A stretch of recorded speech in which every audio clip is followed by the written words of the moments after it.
নমস্কাৰ, মই অনুপম শইকীয়া। আজি এটা বিশেষ বিষয়বস্তু লৈ মই সামাজিক মাধ্যমত আহিবলগীয়া হ'ল দুৰ্ভাগ্যজনকভাৱে। হঠাৎ এটা পোষ্ট পালো। পোষ্টটো লিখিছে সুৰজিৎ বৰা বাবলি। কি যে হ'ব অনুপম দা যদি আজিৰ দিনত টিআৰপি বিচাৰে কি কম, লাজ লাগে। আহিব অনুপম দা, মই দিম আপোনাক টিআৰপি। বঙালীক ভৰিত ধৰিব নালাগে। আপোনালোকে নিজে কওকচোন কি মানসিকতাৰে এই কথাষাৰ লিখিলে।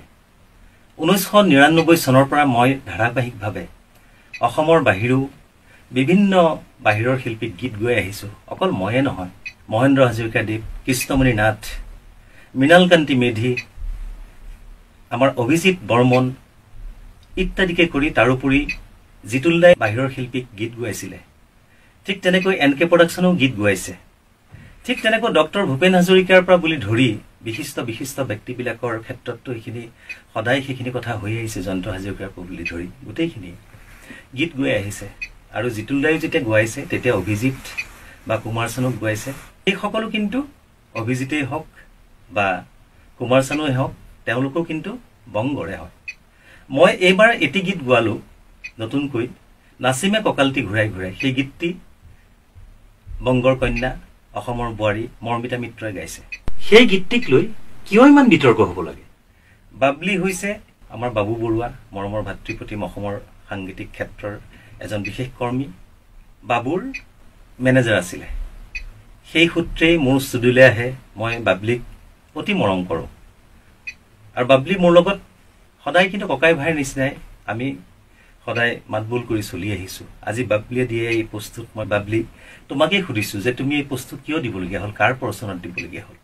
আৰু এই পোষ্টটো দিয়াৰ পাছত তোমাক অন্ততঃ মই এই পোষ্টটো যেতিয়া মই পালোঁ, বেলেগে স্ক্ৰীনশ্বট মাৰি যেতিয়া মোলৈ পঠালে, তোমাক অন্ততঃ মই 30 বাৰতকৈ ওপৰত ফোন কৰিছোঁ।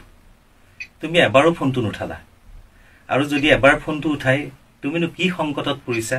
মই জানো যে তুমি আৰ্টিষ্টসকলক লৈ পেলাই বেপাৰ কৰি চলি আছা আৰু মই সেই কথাত সুখীও বহুত। কাৰণ তুমিতো চুৰ কৰি চলা নাই। কোনোবা এজন মানুহে নিজৰ পেট পোহপাল দিবলৈ কিবা এটা কাম কৰিবই লাগিব। গতিকে তাৰ মাজত তুমি আৰ্টিষ্টসকলক লৈ পেলাই তাৰে মাজৰ অকণমান অনুদান লৈ পেলাই তুমি চলি আছা। মোৰ তাত ক'বলগীয়া একো কথা নাইকিয়া। তুমি নিজৰ কৰ্ম কৰি পেলাই খাইছা। কিন্তু আজি মোক যে তুমি ক'লা বঙালীক ভৰিত ধৰিব নালাগে, মই শ্ব' দিম, মই টিআৰপি দিম। তুমি যে শ্ব' দিম বুলি ক'লা, তুমি কি নিজে শ্ব' পাতি পেলাই আৰ্টিষ্টসকলক লৈ যোৱা নে ৰাইজে তোমাক শ্ব' দিয়ে? মই এই কথাটো তোমাক প্ৰশ্ন কৰিছোঁ।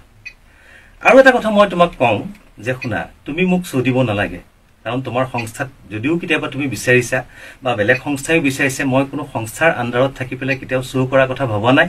এইকাৰণেই ভবা নাই যে 1990 চনৰ পৰা আজি 35 বছৰত মই খোজ দিলোঁ এই সাংস্কৃতিক ক্ষেত্ৰখনত। আজি ইমান বছৰে মই মেনেজাৰ নোলোৱাকৈ বা কোনোবা সংস্থা নোলোৱাকৈ নিজাববীয়াকৈ পোনপটীয়াভাৱে ৰাইজৰ লগত কমিউনিকেট কৰি পেলাই অনুষ্ঠান পৰিৱেশন কৰিছোঁ বা বিভিন্ন গীত মাত কৰিছোঁ। গতিকে সেই ক্ষেত্ৰত ৰাইজৰ লগত এটা মোৰ পোনপটীয়া সুব্যৱস্থা আছে। গতিকে পোনপটীয়াভাৱে মই কৰোঁ। তোমাৰ এয়া ঈৰ্ষা নে কাৰোবাৰ পৰোচনাত তুমি এই কথাখিনি লিখিলা?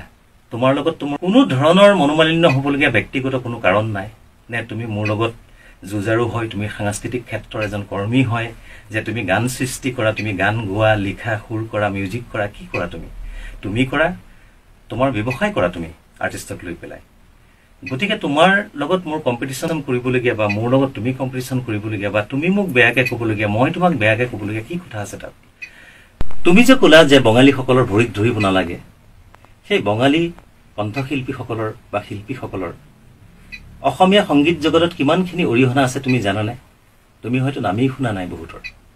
সুমন কল্যাণপুৰী, মধুমতী গোস্বামী, দলি ঘোষ, উষা উত্থুপ ইত্যাদিকে কৰি যিমানখিনি ছিংগাৰ আছে, সেইসকলে অসমীয়া গানত যিটো প্ৰাণ দি থৈ গৈছে, জান দি থৈ গৈছে, যি জীৱন্ত কৰি ৰাখিছে আজিও। গতিকে সেইসকল শিল্পীক বঙালী বুলি কৈ তুমি নিজকে কি বুলি বুজাব বিচাৰিছা? মোৰ প্ৰশ্ন হৈছে যে সেইসকল শিল্পীক যিসকলে গীত গোৱাইছিলে, তুমি মোক আঙুলি টোওৱা নাই। বাহিৰৰ শিল্পীক যিসকলে গীত গোৱাইছিলে সেই সকলো প্ৰত্যেকজন শিল্পীক তুমি আঙুলি টোৱাইছা। আমাৰ ভূপেনজীৰ দেৱ, তেখেতে উষা উত্থুপক গোৱাইছিলে, তোক দেখি মোৰ গা কেনেবা। আমাৰ প্ৰায় প্ৰত্যেকজন শিল্পীয়ে এই গীতটি মঞ্চত পৰিৱেশন কৰে।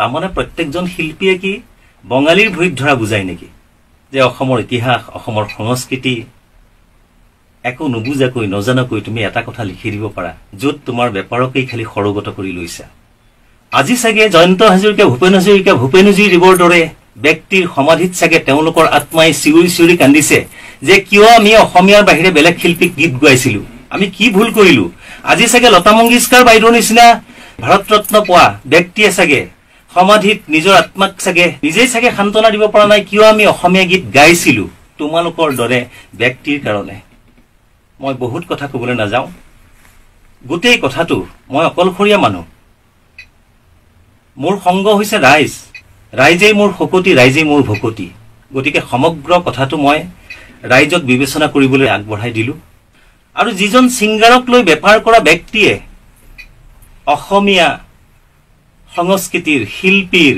মূল্য নুবুজে সেইজন ব্যক্তিক লৈ অনাগত দিনত আপোনালোকে অনুষ্ঠান কৰিব নে পোনপটীয়াভাৱে শিল্পীৰ লগত যোগাযোগ কৰি পেলাই আপোনালোকে অনুষ্ঠানসমূহ কৰিব সেই বিবেচনা আপোনালোকে নিজেই কৰিব মই কৰজোৰে প্ৰাৰ্থনা কৰিছো কিবা যদি ভুল ত্ৰুটি হৈছে ক্ষমা কৰিব আৰু পোনপটীয়াভাৱে কিবা যদি বুজিবলগীয়া জানিবলগীয়া আছে মোক পাবলগীয়া আছে পোনপটীয়াভাৱে মোক ফোন কৰিব পাৰে মোৰ ফোন নম্বৰটো আপোনালোকক জনাইছো মুকলিমূৰীয়াভাৱে 9435013330 অথবা 7002929157 কিবা ভুল হলে মাৰ্জনা কৰিব